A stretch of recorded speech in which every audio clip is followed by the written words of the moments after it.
Here we are back in one of my favorite places, not just in all of London, but all of the world, and that is Davidoff of London, a bastion of civility here. Even in a place like London, it's nice to have some place to retire to in such great company. Eddie, thank you so much for having me. It's so nice to see you. I think this is the first time we've seen each other since our most recent trip to Cuba. My dear Kirby, welcome. You're absolutely right. Unreasonably long length of time.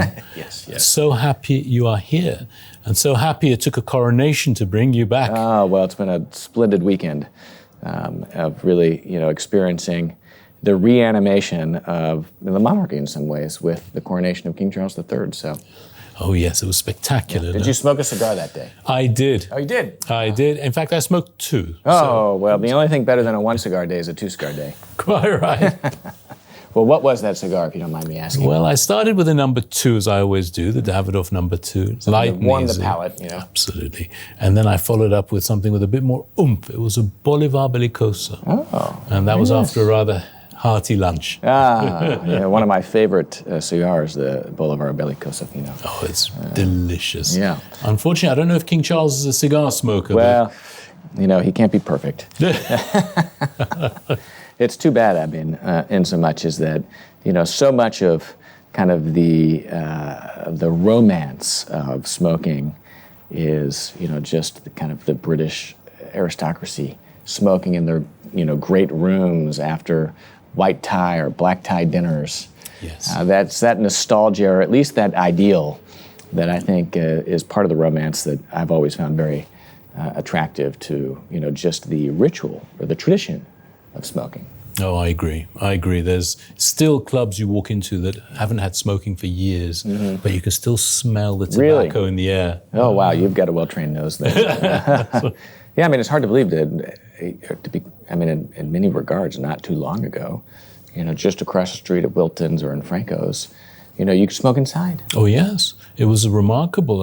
And going back a few years, when they stopped or changed the law, we were devastated. We were worried. We really thought it was the end of the industry. Yes. But we're resilient if we're nothing else. Cigar smokers, if there's one thing that can be said about them, is that they're committed to the idea of smoking cigars. Quite right. Well, with that in mind, here we are in what is possibly the greatest place to smoke a cigar, certainly the most exclusive place, and that is here at Davidoff of London, in your company, in one of the two chairs, one of the two thrones, if you will, here at Davidoff of London, where I have this rare privilege. So what do you have? I'm looking out of the corner of my eyes. You really, you're pulling out the big guns tonight, I see, with a stack of Cohibas that is enough to send people through the cameras.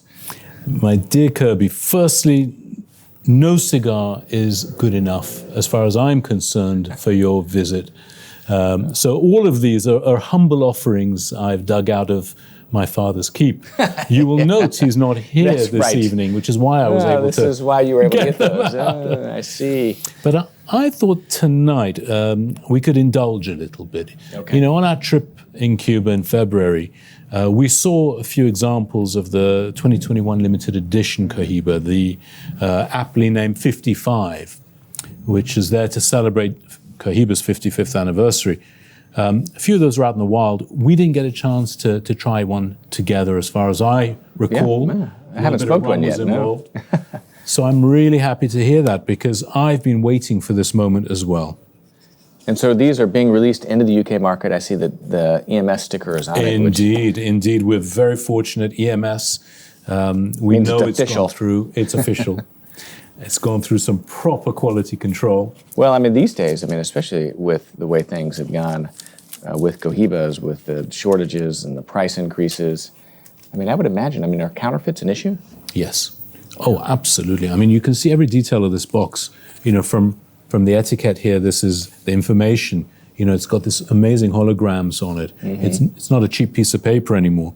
Yeah. You have an echo of that on the foot bands here on the cigars. I know the bands have a certain technology to distinguish them and make them difficult to counterfeit, as does the various markings on the box. So really nice. Well, that EMS sticker, I think, is just another seal of authenticity knowing that it's passed through the hands of Hunters and Francal. In fact, Gemma herself, she goes through every box. Yes, well, these I wouldn't be surprised. These I wouldn't be surprised. You're absolutely right. My dear Kirby, may I have the pleasure of selecting one for you? Well, there's no such thing, I think, as a bad Cohiba out of a box. I mean, we had the opportunity to visit the factory, Laguito, whenever we were in Cuba. And I have to say the quality control and the attention to detail that they put into, what is the crown jewel of the Habanos portfolio, Cohiba, yes, is really quite remarkable. And that's, that's especially impressive, taking into account how much work they put into all the cigars, which we saw at the other factories we saw. So it's not that that quality control and attention to details doesn't exist in all of the other lines, but in Cohiba at Laguito, you really see them take that to even greater heights. Yes, you're absolutely right. And they should. It represents everything that is wonderful about Cuban cigars. This particular cigar is getting onto the jaw-widening dimensions. Yeah. We've joked about that in the past, how cigars seem to be getting ever wider and longer. Mm-hmm. This is a 57 ring gauge, which a few years ago, if you'd said that, I would have laughed at it. I said, impossible. No, there's never going to be a Cohiba with a 57 ring gauge. But sure enough, here it is. Here we are. It's, I guess, really speaks to the long journey or evolution of cigars, considering the Laguito #1 was a Lancero. Indeed. 38 ring gauge. And then here we are, 57. 57. I wonder what Castro's thinking looking down upon us all. Well, I would like to think that he probably would enjoy a cigar like this. Or he might say, that's 2 cigars. My dear Kirby, may I cut it for you, or would you prefer to cut it yourself? Do the honors. I would be, I would be nervous cutting such a remarkable cigar. You've got way more experience. Please don't be. But for this, I do need a hefty ring gauge cutter. I don't have that many, so I'm going to use one of my simpler ones. Well, I love the pigtail they put on it. I have to say, cut very nicely. Now, will you do me the honor of allowing me to light it for you? Please, yeah, that would be.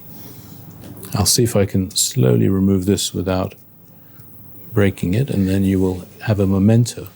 Yeah, but imagine that, of course, that secondary band on the foot of the cigar is meant to be easily slid off without having to, unpeel it, or is that not necessarily the case? It can be, but if you come across resistance, don't be shy to just unsticker it using your fingernail, because what you don't want to do is tear the wrapper. Damaging the wrapper. Yeah. Absolutely right.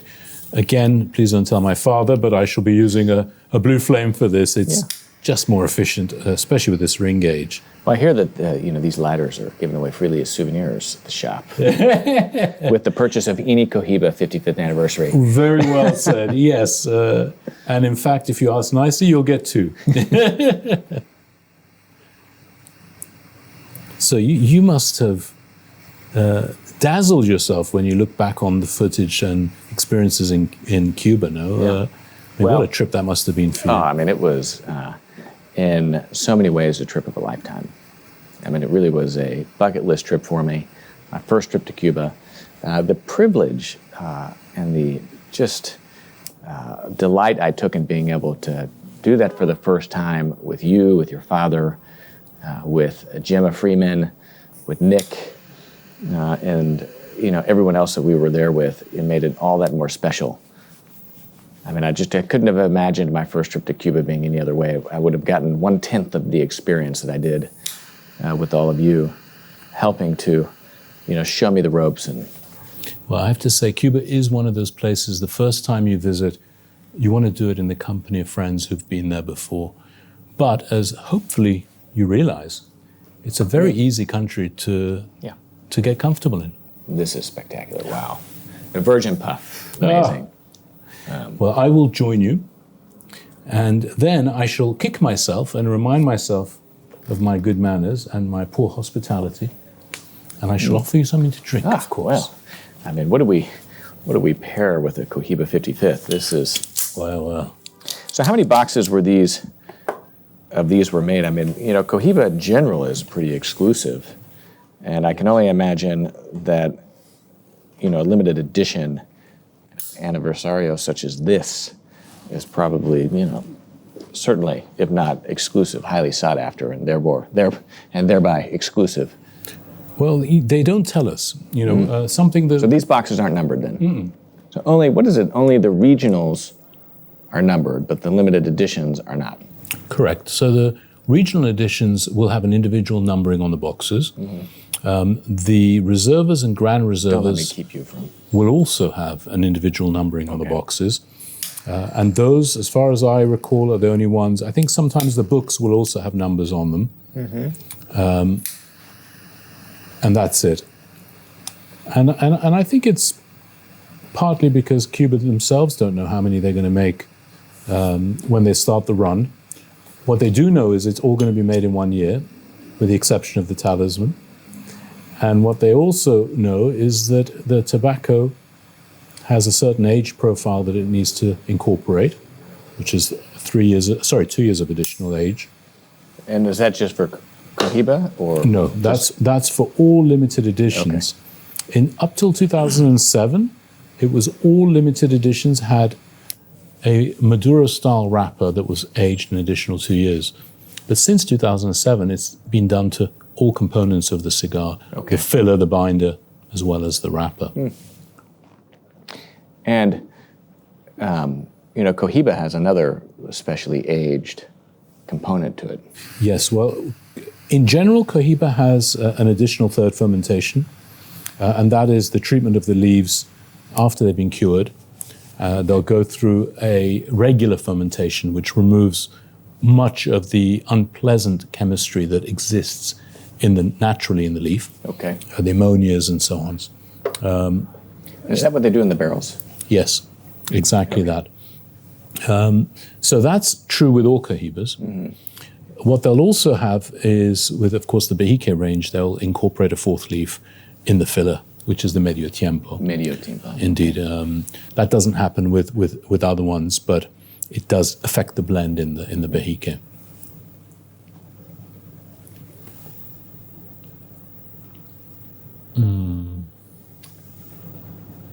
It's a sublime.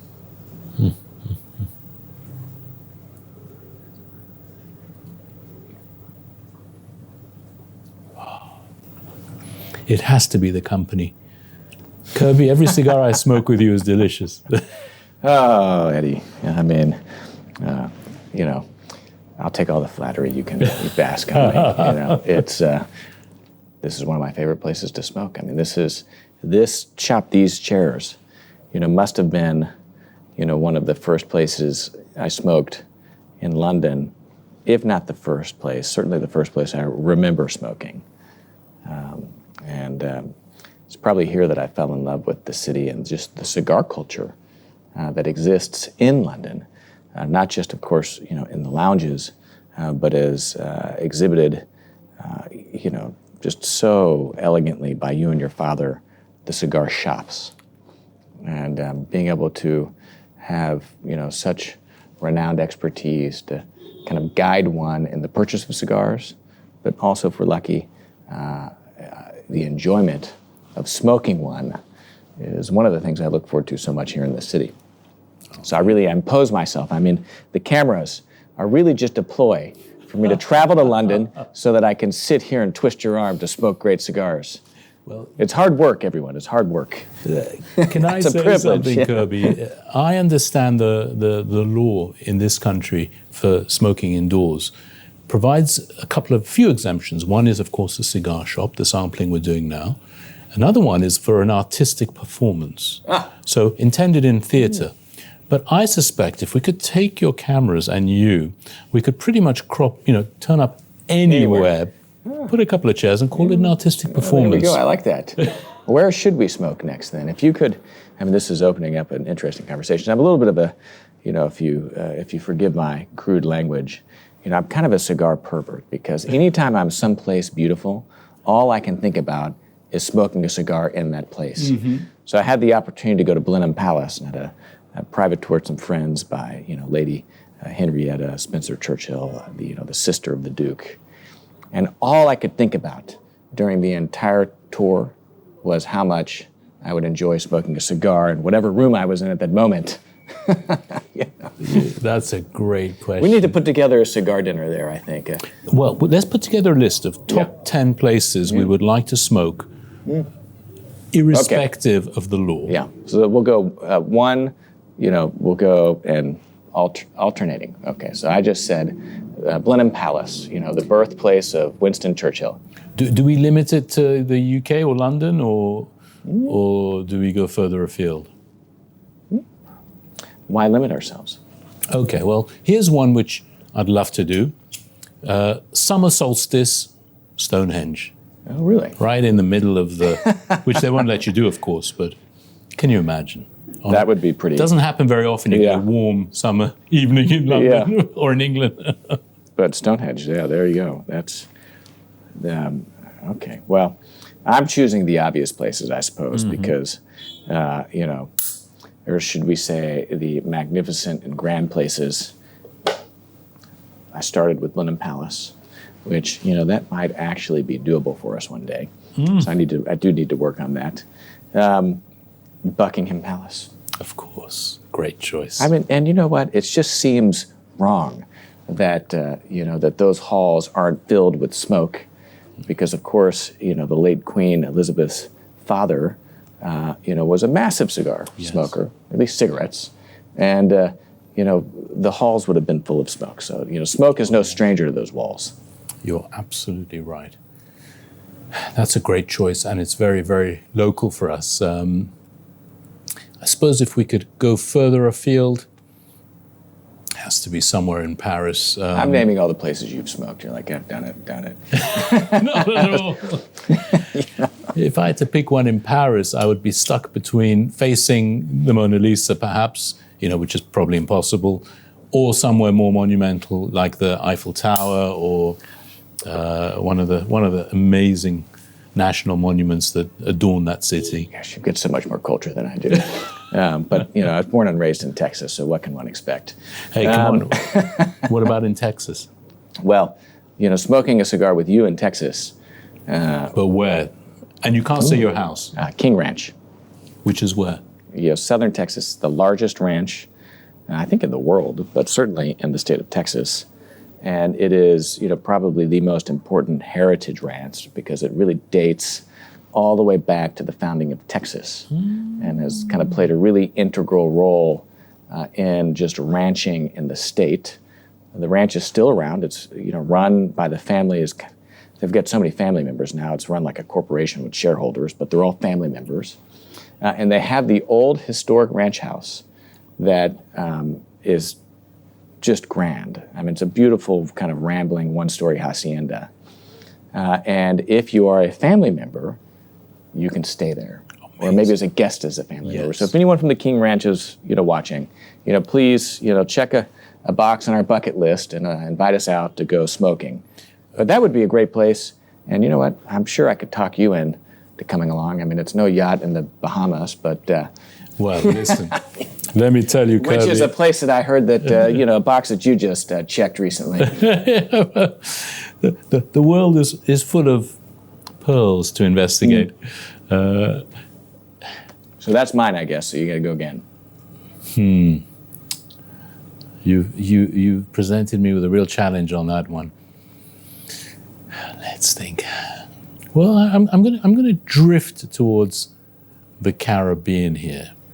And I don't think I'm going to stop in Cuba on this occasion. Well, there's a lot of places you've smoked in Cuba. I have. But there's a lot of places we haven't smoked in Cuba. Well, this is also true. But still, I think I'm going to continue my journey and I'm going to end up in Trinidad. And I'm going to do a spiritual journey because in Trinidad, by the Coronation River, there was a very, very famous distillery, at the time not so well known, but in subsequent years after it was demolished, became one of the most collectible rums in the world. It's called Coronation. So I'd like to go and stand as close to the site of the original distillery as I could and toast with a dram of Coronation rum, which is one of my favorites, and a cigar. That's my Caribbean part. Okay, that's good. Well, speaking of rum, spirits, should we have something to balance this? Give me some time to think because I'm being outgunned here. It's an interesting, these large ring gauge cigars do smoke differently. You've got to really work at it to get a good draw. It's got an effortless draw. But to keep it going, and absolutely. My mouth will never adapt to the very wide ring gauges. It feels a little bit unnatural, especially as I work through the cigar. But we have to adapt. Yes. Right? The world moves we cannot fight against it, one man against the tide. But let's find some lubrication to help our jaw find its way around that cigar. I'm having a little bit of trouble, I don't know if I'm just... Well, if you want, you can always reset. Just brush the ash off. Yeah. There's a little... I'm having a little bit... No, you're doing the right thing. Help me get this going properly. Let me have a look. Well, don't underestimate it being a Cohiba and everything else, that they could have got one through, which they shouldn't have. Seems okay. Well, sometimes getting even combustion on a large ring gauge cigar is a little bit... So what I would suggest with this is light it in the mouth, probably with a yellow flame. Okay. And then rotate as you're puffing. So it'll take several puffs of lighting. And then try and keep that going, several puffs. With pleasure. So keep rotating, keep puffing. Good. Yeah, you got a good burn there. Okay, that's good. That's perfect. And now just we don't want it lit like a candle, every right? 10 seconds or so, give it a proper puff. And that'll hopefully build up enough ash. If not, we'll swap it out. Again, this is a fine example of, nothing from Cuba can be counted on. Well, which people like to laugh at, but I have to just, not as a shameless plug to Cuba, but I have to say that in some ways the bad reputation that seemingly persists about some of the quality and consistencies of Cuban cigars, I find a bit antiquated because it's very rare, at least recently, that I run into many cigars that are, plugged or don't have a good draw. It happens. And you compare that to the quality control of Davidoff, right, of which nothing, it's like how they achieved that is astounding, right? It's really magic. They must x-ray their cigars or something before they box them. So compared to that, okay, yes, you might find, a few cigars a year, but, it can't be more than a handful or two a year that, that I would say I have to really put out because of draw issues. Yes, no, I would agree with you. There's been a significant improvement. Whereas 20 years ago, that probably wasn't the case. Yeah. It goes in patches, and we saw the challenges they face there. So, you know what? Every cigar they make is worth a celebration. Well. My dear Kirby, can I offer you a wee dram of whiskey, which I've recently discovered? Okay. We did a tasting in our lounge at the Bulgari, and I didn't really know much about these guys. They're called the Lakes Distillery, and they're, as the name suggests, they're actually a British whiskey. An English whiskey. And English at that. Yeah. They're located in the Lake District, which is absolutely gorgeous. Beautiful area of the country. And I learned during the course of the presentation that their specialization is not so much about the barley, or indeed the water, or the countless people involved in producing it. It's the barrels. And they spend an inordinate amount of budget and time working on sherry, specifically sherry barrels of different types of sherries, from the Pedro Jimenez to the XOs and so on. And their specialization is blending, focused on the drink that has come out of each different type of barrel at different periods of time. And the gentleman who actually blends them together is like a chef. And his palate is this amazing array of barrels, all filled with maturing drink. And none of it is very old. I think the oldest they have is probably 10 years. So it astounded me when we tried it. Firstly, how well it paired with cigar. Secondly, its composition, its maturity, even though it was not an old dram. And thirdly, its price point. I mean, I kid you not, these are sub £100 bottles. I'll be intrigued. Which can't be said about our cigars. Well, it shouldn't be that way, right? But we're smoking something far more expensive than we're drinking. You know, these are, I mean, in honor of the coronation of King Charles III. We could call these cigars fit for a king. Yes. Because seemingly, it seems like these days, those are about the only people that can afford the Cohibas, or at least the truly special cigars like the one you're so generously gracing me with tonight. I mean, this is a privilege because it's rare that I'm able to smoke something as incredible as this. That's a really good point. So tell me about this. I know that, spirits are, kind of one of your other interests. Am I correct? I mean, you're quite knowledgeable. Several here, they're all, you could say hand-selected by you and your father because it's not a large selection, right? It's a very curated selection. Yes. And so is there a particular approach that you guys take to what it is that you stock? Well, yes. What it is that you enjoy, maybe? Yeah, that's thank you for that layup, really. It's a wonderful intro to what we started doing was really we responded to questions from customers. At one point, the only spirit we stocked was a Davidoff branded cognac, and that's because Davidoff made it and sold it. That would have been in the 80s and early 90s. You have that left? Oh, yeah. Oh, really? Oh, yes. We'll get to that at some point. Okay, all right. Note. Note the camera. And then we would occasionally get people coming and saying, do you have such and such whiskey? Do you have another type of cognac? Do you have rum? And we thought, well, we're being asked, and it's kind of pointless. We have a little bit of shelf space. Why don't we put something in? Yeah. And when we researched what we could put in, my father's, it's no secret, my father's favorite drink with a cigar is rum.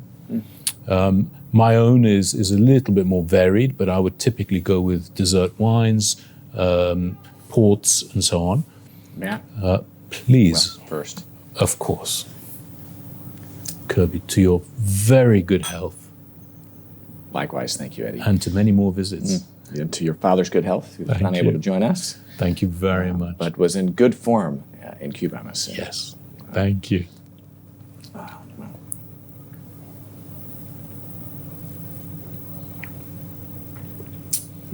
That's really interesting. Has certainly a sweetness to it. Wow. And kind of a honeyed finish. Well, this is the amazing thing. They're using not just Oloroso, Pedro Jimenez casks, but they're also using red wine casks as part of the blending process. So it's not like a single cask. It's not like, say like a Balvenie, port cask or sherry cask, or they do a really incredible Maduro cask from Balvenie. Oh, yes. But those are all, it's blended, but everything from a single type of cask. And you're saying that, what, the Lakes is doing is actually blending multiple whiskeys aged in a variety of different casks. Yes, and they're really specializing and focusing in on the quality of the casks they're bringing in. They're paying top dollar for these because there are different grades of cask you can buy. What about the age? Because I know that's another element of quality in terms of how recently they've been used for whatever it is they've come because the oak barrels are incredibly expensive, and so they have a very long lifetime to them where they'll go through maybe the winery first, and then the winery will sell them off to a port maker that'll then sell them off to someone else doing something else. I mean, I know that there's kind of a kind of a chain, if you will. These casks will find themselves moving through in their lifetime. These are coming expressly from sherry producers. So the casks would originally have been used to make sherry and different types of sherry. Okay. Of course, Pedro Jimenez is the most valuable, perhaps, but you've got some Oloroso sherry there. You've got various types. I mean, the guy went through a catalogue of 20, 30 different... But it's not exclusively sherry, because you said red wine as well. In this one in particular, they've brought in red wine cask as well. So primarily it would be sherry. Indeed. But in this case, it's a little bit different because it has the addition of some whiskey aged in a red wine cask. Exactly that. Okay. Exactly that. And what I love is they are absolutely open about, they have this palette that they're using. And for them, it's all about the end product. How does it taste? How is it enjoyed? Yeah. And does it tick all the boxes that they want to tick? Yeah. And for us, it worked incredibly well with the cigars. It balanced really well. We were very impressed. We tried 4 or 5 different expressions that they have. You have all the fun here in London. Yeah. I mean, I really sometimes get, let's say it's like reverse homesickness as I'm sitting at home back in Texas, seeing all the great dinners that you host at the Eddie Sahakian Lounge. Oh, you're very kind, Kirby. You're extremely kind. By the way, they were also clear about if you want to add ice, please do. If you prefer a little chill to it. If not, keep it as is. Yeah. It's an interesting question. I normally drink most of my spirits with a little bit of ice. I mean, I prefer it slightly cooler. I find that the water allows me to dilute it a little bit, maybe get a little bit of extra longevity out of it. But I really, to be quite honest, don't even know if it really needs anything. It doesn't need it, does it? Yeah. I had the same experience across all of this. And what's the alcohol by content? So it's 52% ABV, which is not to be sniffed at. I mean, a normal rum would be 40. Some of the blended whiskeys will be 40 to 42. Single barrel whiskeys will typically go up to anything up to 60, 62 if they're cask strength. But a 52 would be right in the middle, I would say, of the range you see. And it doesn't burn the throat. It doesn't offend the palate. If anything, I think it leaves a lovely honeyed residue on the palate. Yeah. Yeah, I mean, it's not in any way alcohol forward.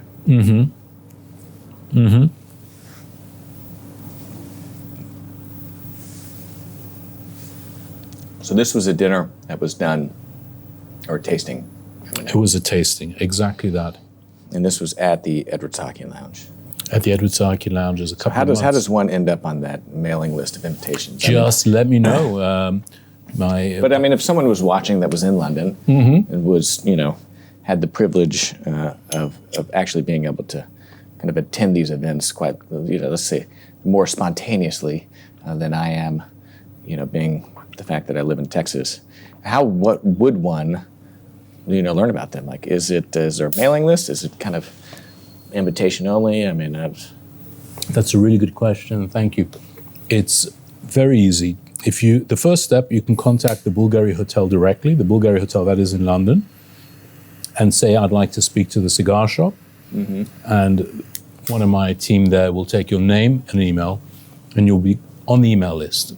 Yeah. So whenever we're organizing an event, we will typically send out an email a couple of weeks before, notifying anyone who's interested, of course. The bazooka, it's saying rain, sleet, snow. It does everything.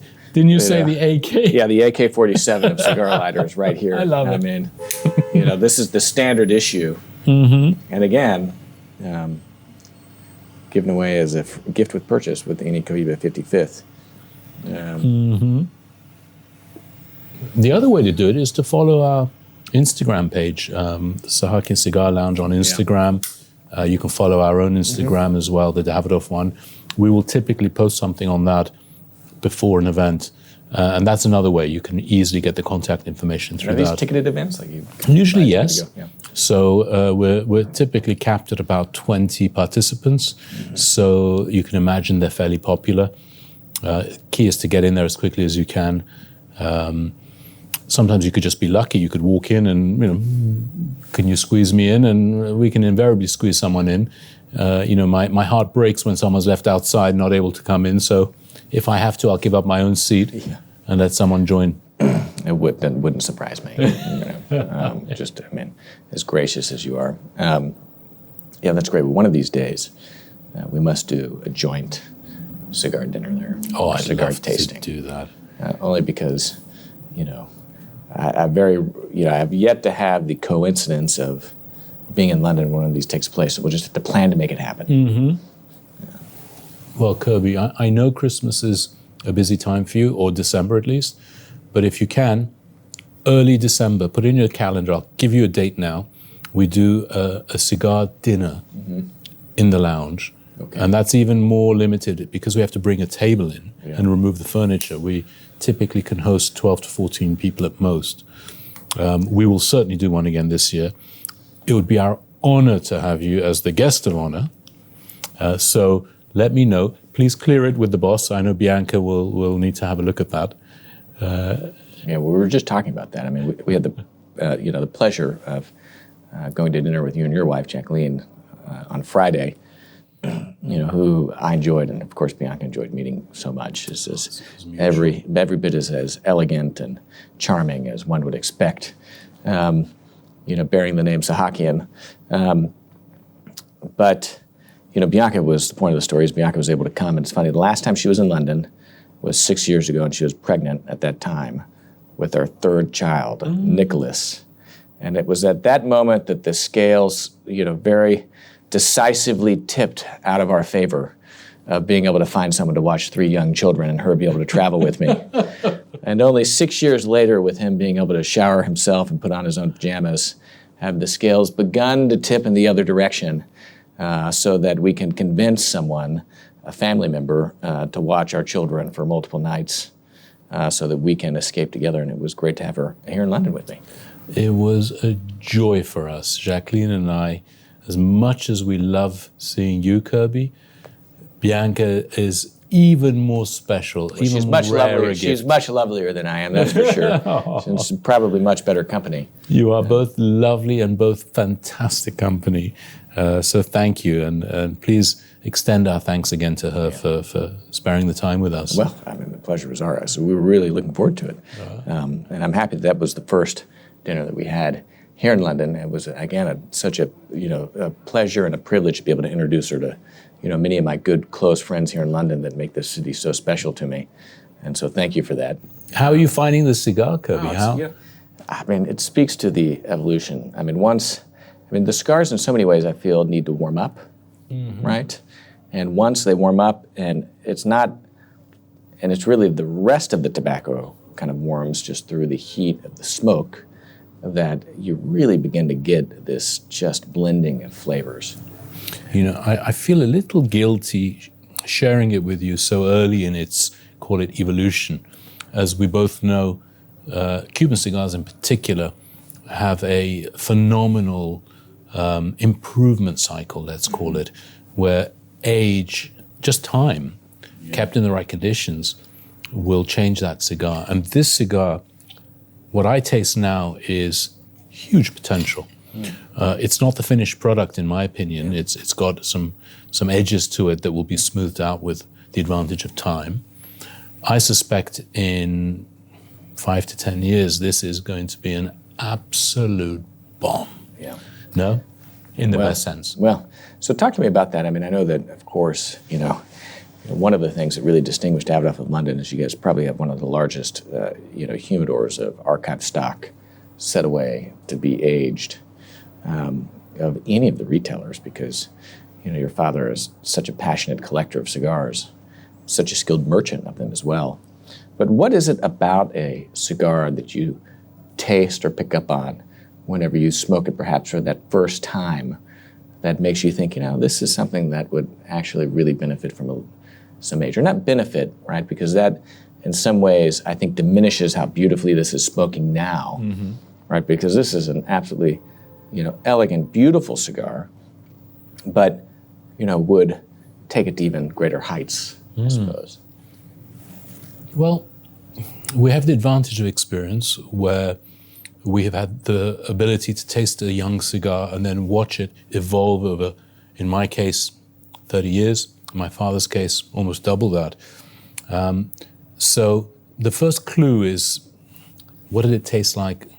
The ones that really got or achieved greatness.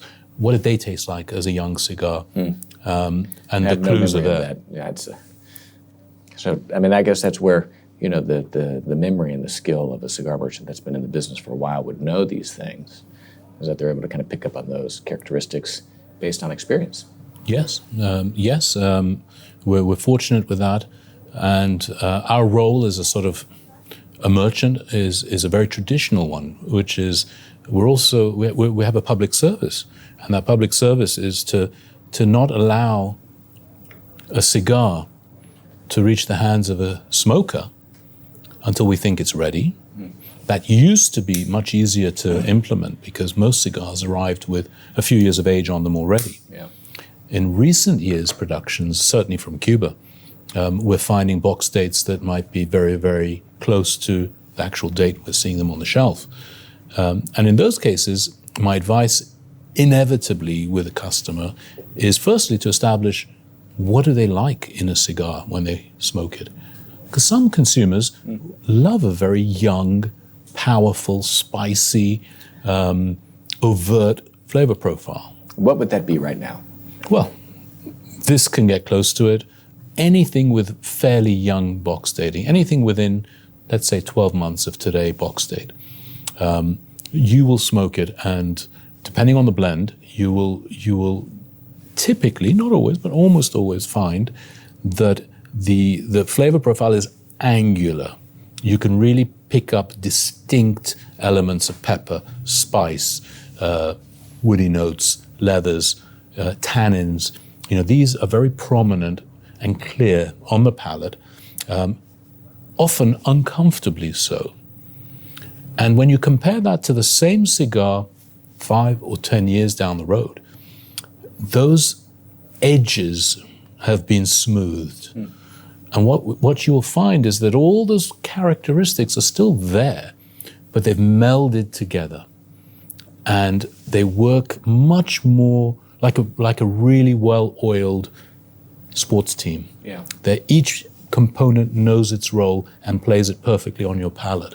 So when you smoke it, it's delightful. It's pleasure from the first puff to the last, without presenting too overt a series of flavors.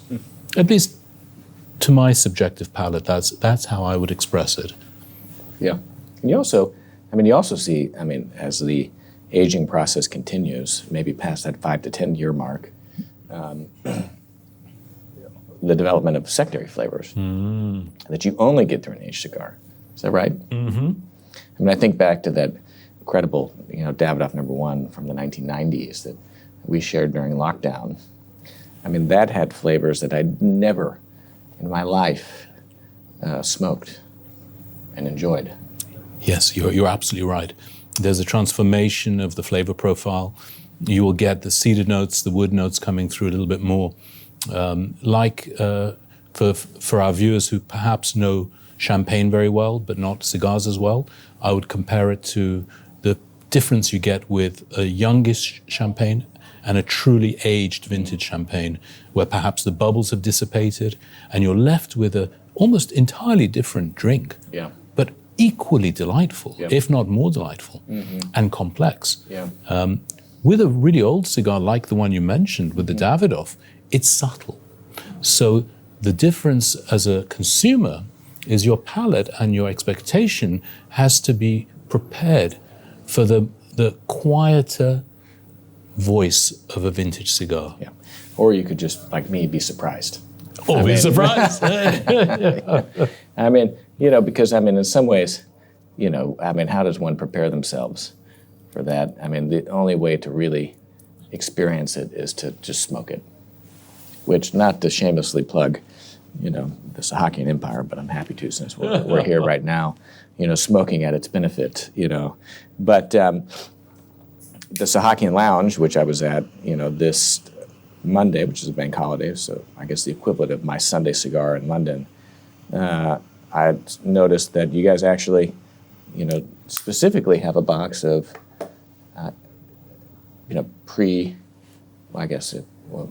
Cuban Davidoff #1s from the 90s. Yes, oh yes. The Lancero, I guess it's a Lancero, but the #1s. It is the Laguito #1 size. Spotted that top right corner in the back panel, if anyone's there. Well, that's. And I was a little bit surprised to see them there, only in so much as like the fact that it's a pretty rare cigar. Let's just be quite honest. And I guess this is one of the kind of marketed benefits or virtues of the Edward Sahakian Lounge, is the fact that you guys really do pull from your father's private reserve collection. Genuinely. Not just, that's not merely printed on paper. It's like, it really is in fact the case. You said it in one, Kirby, and my father, with his name on the door, because it is the Edward Sahakian Lounge, I think feels guilty and is beholden to his customers to dig out a few goodies that he wouldn't otherwise. And just to augment that a little bit, it's not so much guilt from your father knowing this man, but it really comes back to his generosity, which, whenever it comes to cigars, his generosity is just legendary. And as someone who's in the business of selling cigars, it's really quite uncommon that you would see someone give so many away. Oh, thank you, Kirby. Not suggesting that someone can come in here and just, that you guys are giving cigars away, but I mean, he really does, delight in sharing. Yes, that's, I would say that is often a common theme amongst cigar lovers, yourself included. If you're in a room smoking a wonderful cigar and you come across someone else who loves cigars, perhaps doesn't have the same cigar in their little humidor, nothing beats being able to share something they haven't tried with them, even if it's a rare cigar, even if it's something you can't easily replace. Mm-hmm. And that just says something about the sort of person that gravitates to this pleasure. I think we're really lucky to be in this business, firstly because of the financial element, but far more because of the human element. Yeah, no, absolutely. I mean, I've, again, had the pleasure of spending, more time than I feel like I'm due in this shop. And, the people that come through these doors I'm always astounded at how just great people they are. I mean, Thank you. Let's go back to our game. I think it's my turn, ball's in my court. Mm-hmm. So I'm going to come up with another bucket list place to smoke.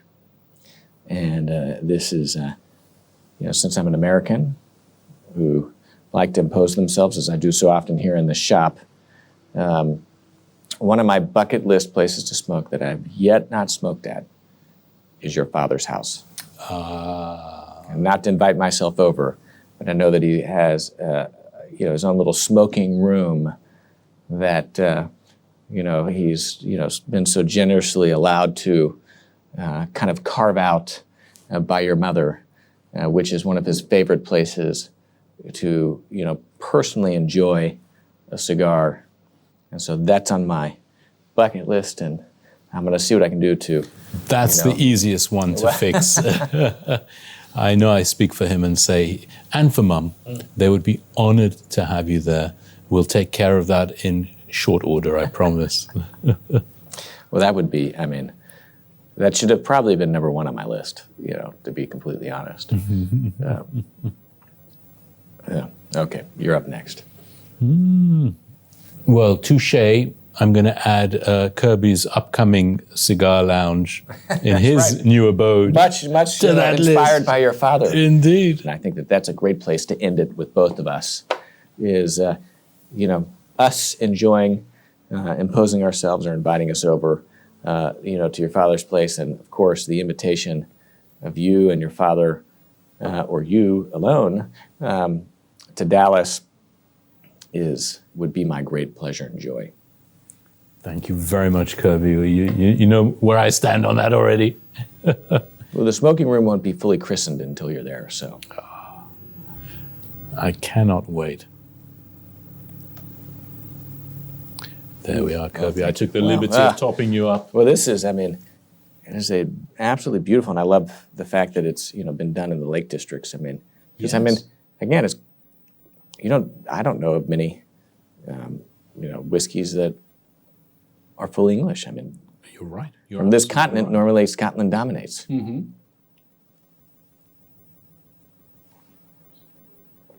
And I wouldn't drink this any other way. Neat's definitely the way to do this. Mm. Genuinely. Mm-hmm. Mm-hmm. I don't even think I'd add a drop of water. Mm. Well, let me ask. We had the privilege of going to Cohiba, to Laguito, the birthplace of Cohiba, really.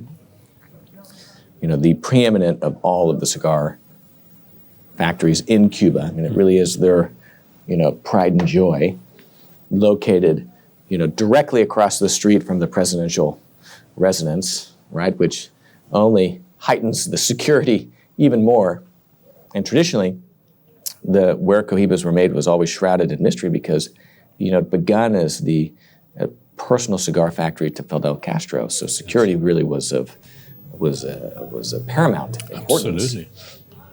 And it still really remains to that day. I mean, I think that, again, we were the first film crew that I know that were given the level of access that we were, kind of an exclamation point onto that trip, of which there were many. Driving to dinner in the convertible with you and your father, that was another exclamation point. That probably was worth 2. Oh, yes. But where I was going with this is that, Cohiba started with the Lancero, with the Laguito #1, which is a Lancero. 38 ring gauge, Yes. very slim, long cigar. So it still was a nice long smoke. It wasn't a fast smoke. Yes. The Siglo II, they shortened it, for maybe something mid-afternoon when #1 didn't have the time for a proper Laguito #1. But as we're smoking this right now, it's a 57 ring gauge. So, talk to me a little bit about this evolution within the portfolio of Cohiba, past the very slim, and I don't want to say elegant, because, this is an elegant cigar. Yes. But the very slim cigars of that time to what it is that we're smoking right now. Yeah, that's a great observation, and you're quite right. At that period, so we're 66 is the origin of this first Cohiba. Early 80s is when they became commercially available, and they were entirely dominated by slim ring gauge cigars.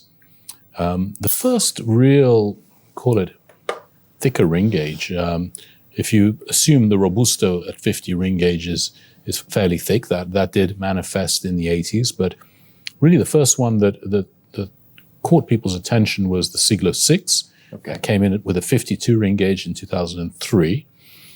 And a year after, we had what I would describe as the first big ring gauge cigar. And that was a limited edition produced for 2004. It was called the Sublimes, and it was a new size. And the Sublimes refers to the ring gauge. Of course, it's a 54 ring gauge.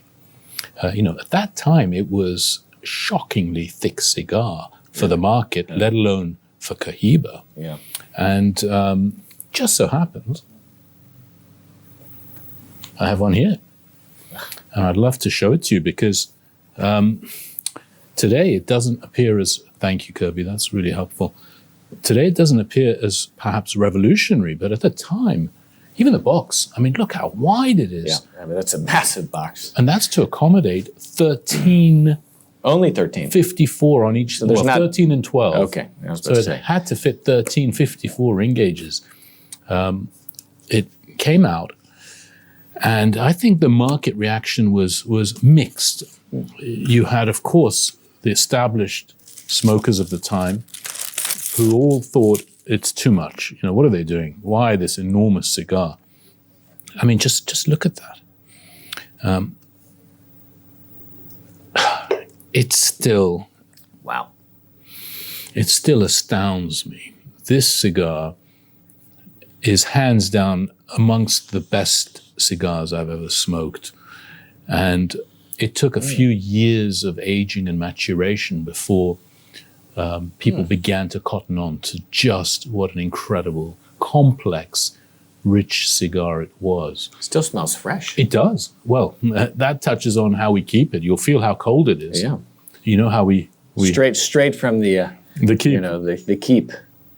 So here we are, 2004, and Cohiba have really upped the ante when it comes to ring gauges, and the Cuban industry, which really follows Cohiba, was saying to the world, and by the world, we're talking about the American cigar smoker as much as the international customers, saying that, look, we know there's thicker ring gauges out there. We know that there's a whole cohort of smokers who are looking for the complexity you can get from a thicker ring gauge, not just the smoking time. You got more to work with, right? Absolutely.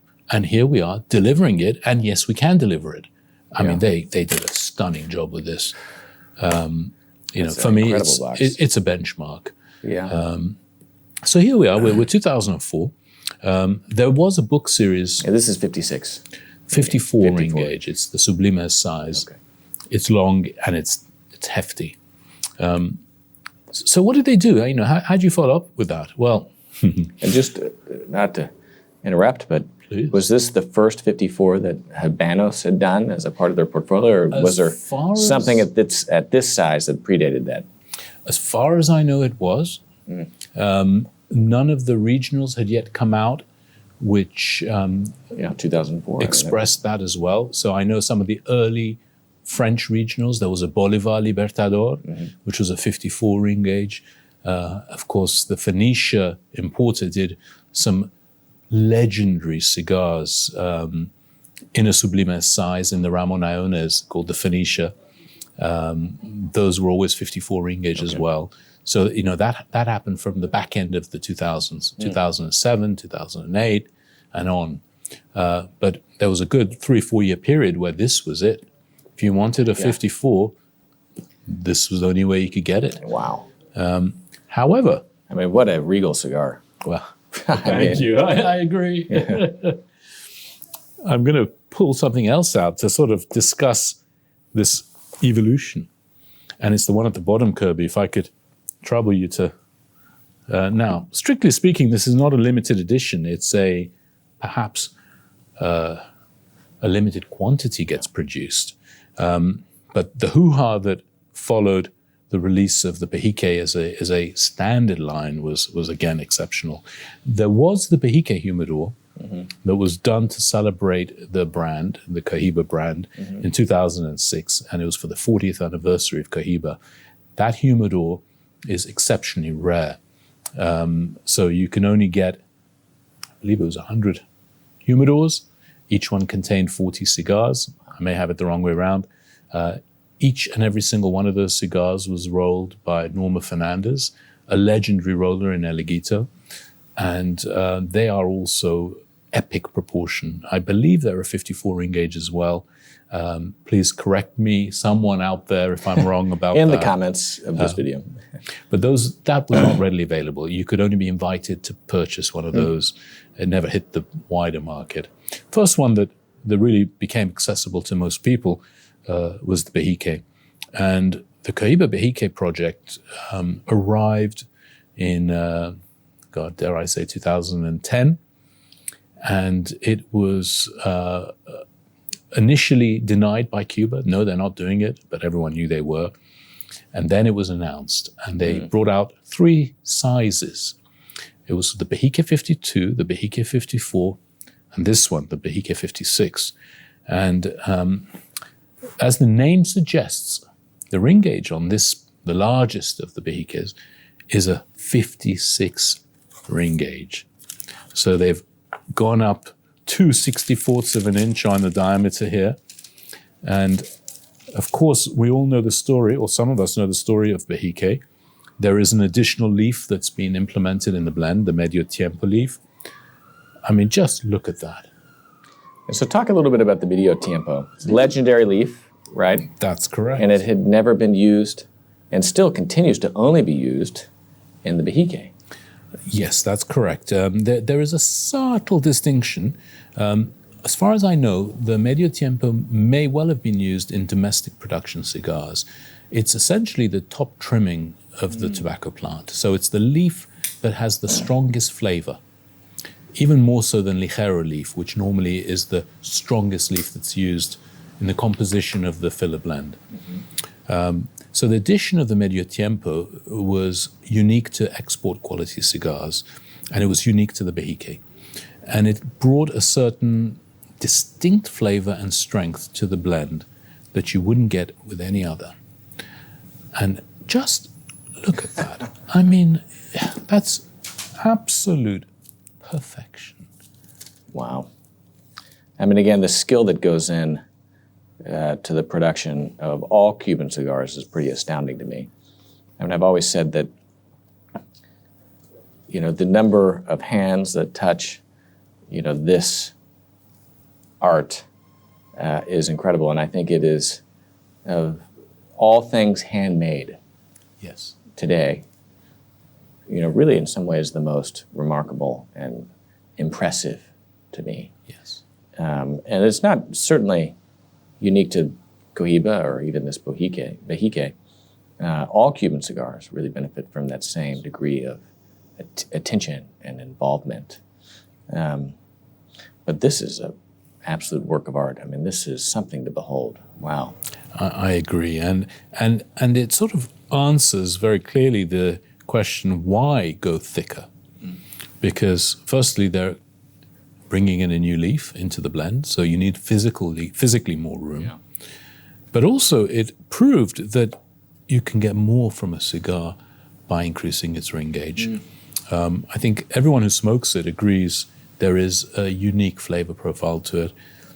The first Behike I smoked, it was indeed a 56, and it was in 2010 in Cuba. Wow. It knocked me off my chair, but very softly.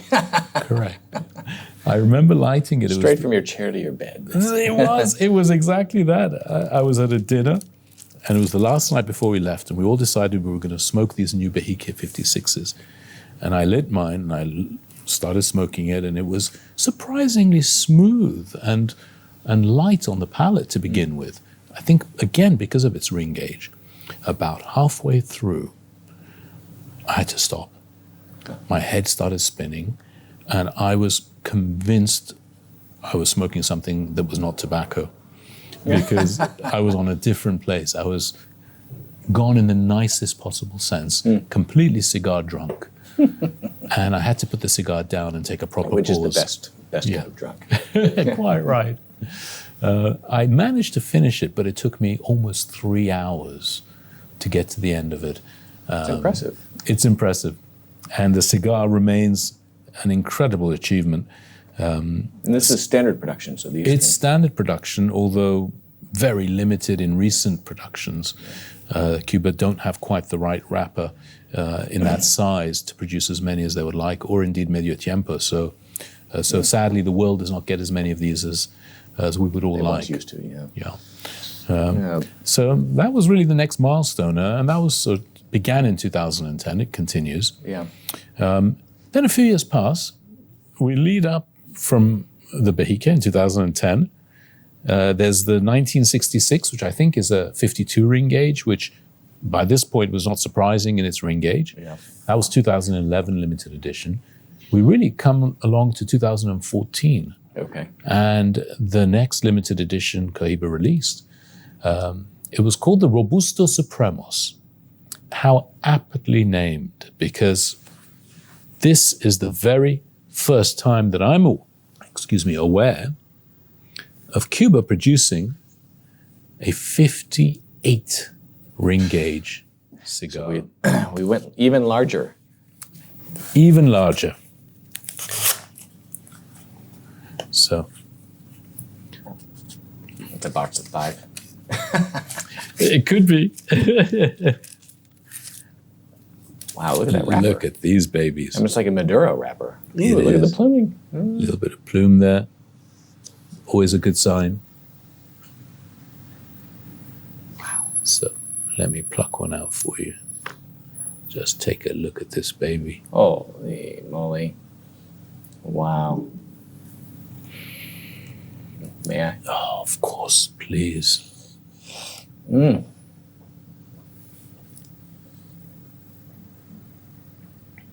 Wow. Now, this was another divisive cigar initially. People said the same thing they said with the Sublimes. Oh my God, it's too big. We were guilty of saying the same thing. You know, for some people, it was beginning to stretch the physical ability to smoke the cigar, you know, to fit comfortably in your mouth and to be able to draw on it with an airtight seal. Yeah. It became a challenge. But again, Cuba were proven right. Yes. Today, these are some of the most collectible, valuable cigars you can get your hands And on. it was only 2014. They've not done it since. Well, since then they have. Okay. You know, in very recent production, we've seen 58 appear again. Actually, I'll show you which one in a moment. But this set the new benchmark. It was the widest ring gauge, certainly Cohiba, and dare I say, Cuban, that you could buy, albeit as a limited edition. And I would imagine, I mean, you've done your duty as a merchant, having smoked these. I mean, how do you describe that? I mean, so it's quite a dark wrapper by Cuban standards. It is. With the Maduro range, Is it a proper Maduro? I mean, would they call it that? yes. When you ask the Cubans what a limited edition is composed of, they will always say there's a Maduro wrapper. But it's not a hardcore Maduro. It's not often a rough, It's not like a unpleasant textured Maduro 1926. Yeah. It is Great somewhere cigars, in but- between a Maduro, I would say, and as we understand it in non-Cuban production, and a light shade-grown wrapper. So it's still a very elegant dress for the cigar. But you're right. It should be darker. It should be, to the eye, a more Maduro color. And of course, by 2014, all the limited edition tobacco is being aged an additional 2 years. So that's adding some complexity to the flavor profile. And sorry, pardon my ignorance, but this is one of the things I love about being here in your great company is the opportunity to learn. And so when Cuba says that they aged the tobacco for 2 additional years, I mean, at that point it's gone through, I mean, the leaves have been picked, they've gone through the drying, at the drying barns, curing barns, and then, they've been heaped together and cured, and then are they put away, how are they put away and aged for that too? Because the cigar's not been rolled at that point. It's not like they're rolling the cigars and putting it away for 2 years. The tobacco, the filler, I guess, is being aged. All the tobacco. All of the tobacco. The wrapper, the binder, and the filler. So imagine there would normally be a point at which they would say, okay, the wrapper, the binder, the filler, these have all had the appropriate level of fermentation. Bring them out, roll them into a cigar, we're done. But that doesn't happen with the limited edition tobaccos. Okay. They will have an additional 2 years of that fermentation process. Is it fermentation or is it just aging? Like, is it just sitting there? Well, Because fermentation requires temperature, doesn't it? Temperature happens naturally, but you're quite right. It's not kept in the same initial fermentation room with higher temperature and humidity. It's lower temperature and lower humidity. Okay. But it's still tobacco on tobacco piled up into bales, allowing the microorganisms, the bacteria, to continue their magic and continue to work at some of the harsher chemicals that exist in the leaf and break those down. So that is exactly what is happening to a lesser degree than you would get in the first active fermentation. I'd love to see this vault. Yeah, so would I. Have you not? Well, I've seen some, Yeah. but I'm sure there's plenty I haven't. I mean, imagine that warehouse, hidden away somewhere in Havana, aging away quietly. The world's best tobacco to go in the world's best cigars, exclusively in these limited edition productions. And especially, there'll be more than one, I imagine. I hope the Cubans don't have it all in one warehouse. Well, there has to be a few hidden vaults. Otherwise, we'd find it too easily, right? yes, that's right. Well, that's amazing. Wow. I mean, this kind of speaks to one of the things that I still find to this day, despite all of the competition that Havana and Cuban tobacco now has from the rest of the world, from the New World cigars. Despite all of that, I still find, one, whatever they do, through the fermentation or through the growing of the tobacco or the blending, that Cuban cigars, in my opinion, are still some of the smoothest of all the cigars I've ever smoked. It's one of the reasons I still kind of a snob in some ways whenever it comes to enjoying my cigars. I still strictly prefer Cubans. Davidoff in a very close second. But it astounds me that they're able to do that. But in addition to all of that, and as you've so generously and so eloquently, kind of told us through these stories, the collectability of Cuban cigars, I think, is unmatched. There is no other cigar that I know of that even comes close to Cuban tobacco and Habana cigars in terms of their collectability. And look at this right here. I mean, look at these incredibly collectible cigars, of which, you've been able to, so eloquently tell the stories behind. I mean, that's what makes them so special. I mean, in their collectability is that they all have this really unique, really special story behind them that only seek to heighten, the joy whenever one has the great pleasure of smoking one. Well, thank you, Kirby. Every cigar deserves its moment in the sun, and we've seen the hardship that Cuba has to go through to sometimes create these beautiful cigars, so that each one deserves it. And the stories behind them, we learn them because we're merchants, but we learn them also because we truly love and respect the product. It's the equivalent of being a collector of art and not knowing the provenance or the history of the artist you're collecting. How is that even fathomable? Mm-hmm. So it's part of the respect we pay to the industry, to the hardworking torcedores, and the whole chain of human wonder. Well, the Cuban people creates it. Absolutely right. Absolutely. I have one more box here. One more. The story is not quite finished yet. There are others I could show you, but...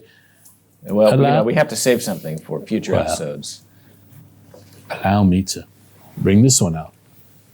It's a little bit bigger. This one, you've probably heard about it. It's the Majestuosos, and the 50 Cohiba that's written on it, and of course, the 1966 on there gives you a clue. This was produced for the 50th anniversary of Cohiba in 2016. There were 2 special cigars made for that occasion. One which I don't have here, and it's the 50th anniversary humidor, only 50 made. The other one, 1,966 humidors were made, and it's called the Majestuosos. And this is one of those. And inside this beautiful box and humidor rests another 58 ring gauge cigar. Thank you very much. You can see this box is a functioning humidor, can be used as such. At this size, you would hope it would be thank you. It would be a little bit more than just a box. Even the cedar smells great. So here we have a 58 ring gauge by 6 inches. Thank you. And the other mark of distinction, of course, is this secondary band, not at the foot of the cigar, but here, just beneath the principal band. And it's the 50. So this is the same ring gauge as the 2014 Robusto Supremos, but longer. Mm-hmm. And there we have that. And again, this is a extraordinarily rare. I don't like to speak of value, but I'll mention value purely in the sense that it is valuable as a beautiful smoke. Unfortunately, the financial markets... Or a Bentley automobile. Or a Bentley automobile. There's 20 cigars inside, so it's on 2 layers.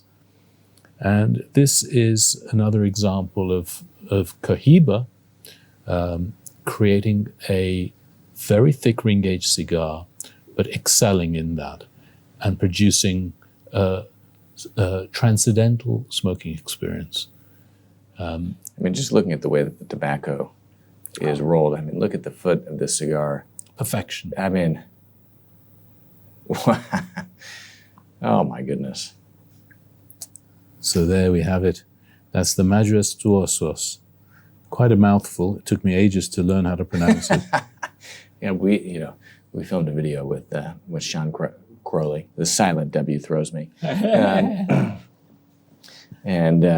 We were, I think, talking about the Por Laranja or whatever it is. It's another. Por Laranja. I can't say it. There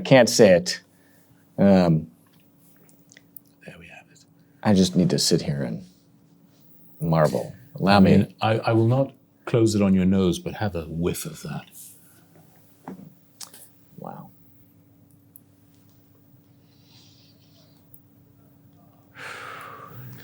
Florists should really make a perfume with that. Boy. No?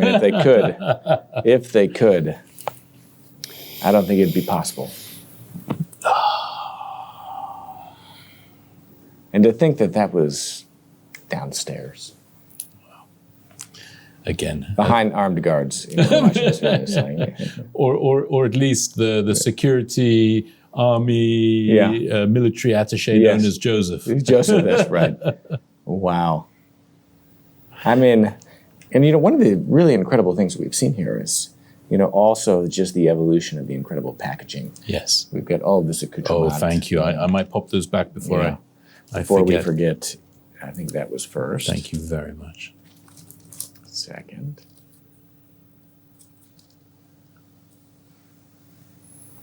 Thank you. I mean, look at this. This could have ended up as a dining room table. This is such an incredible veneer. Right. Wow. And one more. Don't forget the foam insert. Yes. Well, thank you. I'm just in awe, Eddie. Really. I mean, genuinely in awe. The only thing that gives me greater pleasure than smoking one of these is having someone appreciate how wonderful they are. Yeah. So Kirby, thank you for being the willing audience for my show and tell. Well, thank you for sharing this with us and for everyone watching. I mean, even if one is not able to afford it, right? Just like great art. I mean, we all go to museums and are able to appreciate fine art that, one is never able to put in their, their living room or their dining room. But there's still something that can be appreciated about seeing it. Yes. And, I think that, and I would certainly like to think that in our videos, we document just the incredible human creation that is all things, epitomizing the values of quality, craftsmanship, and tradition. Bespoke clothing, which we're enjoying right now, that journey together. Oh, yes. The suit that you're having made at Henry Poole. Bespoke shoes, which, might be the only thing that could rival, the suit. So one day, Eddie, that'll have to be a project that we undertake together. But the incredible work that goes into the creation of those items. And I say this genuinely because, even for if you need this, even for myself, I mean, I appreciated that craft and just learning and appreciating everything that went into its creation long before I ever reached the point in my life where I could actually, enjoy that personally, by having something made for myself. And I'd like to think that, even had that moment never arrived, it would have not diminished my enjoyment of that, right? That one can enjoy that even without ever arriving to that point. And these incredible cigars, I look at this and, I'll never have the privilege of smoking some of them, right? Because they're just so exceptionally rare. Just seeing them today, having you share those with us, having you, pull these incredible boxes, out of your private stock, to show me and to show really all of us watching today, is such a privilege, and I've enjoyed it so much that I've just got this massive smile on my face because of how much I've enjoyed it. So, thank you for that. Oh. And I go back to one of the great virtues of Cuban cigars is that even if you can't appreciate it at this level, you've got an entire humidor behind us of equally exceptional, enjoyable cigars that one can enjoy. Yes. And so whether it be an annual smoke or a cigar that one, purchases to commemorate a special occasion, one's wedding, one's anniversary, or some other, special moment, that one can do that. And just as much handwork and pride of the Cuban people go into each and every cigar that comes out of that country as going into one of these. Maybe a little bit of additional embellishment or work, perhaps in some of these, but it in no way diminishes the standard production from Havana.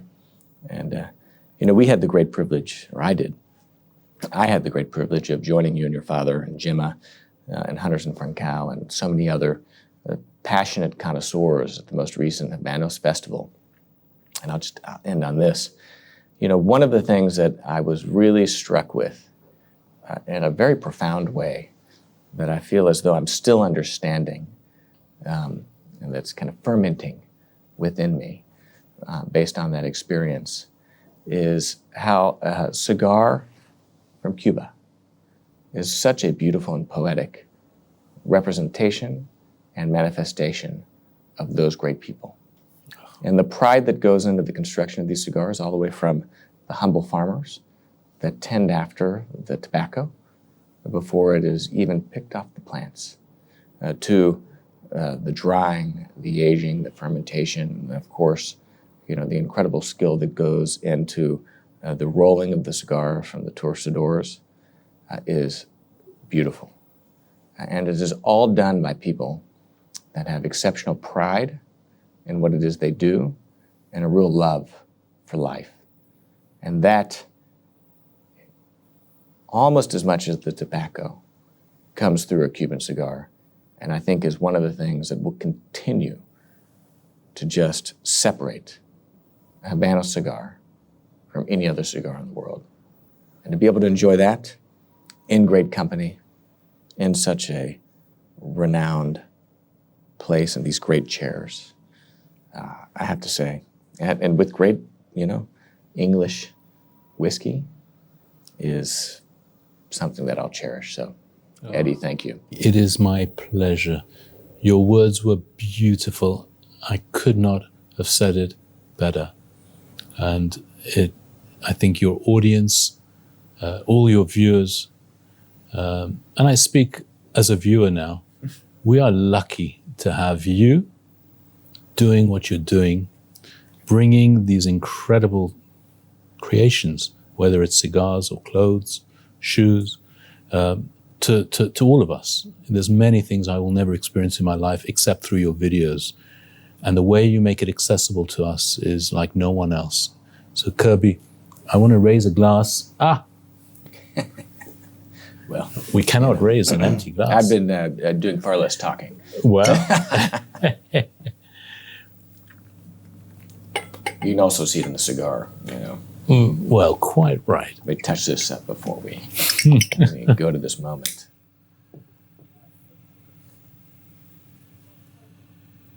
I need a flamethrower for this thing. It's so big.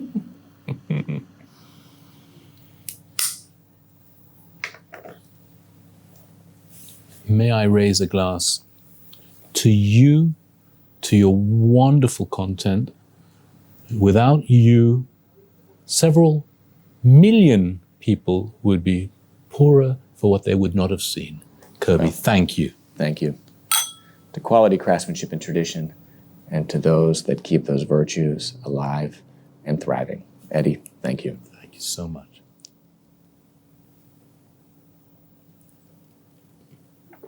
That's amazing.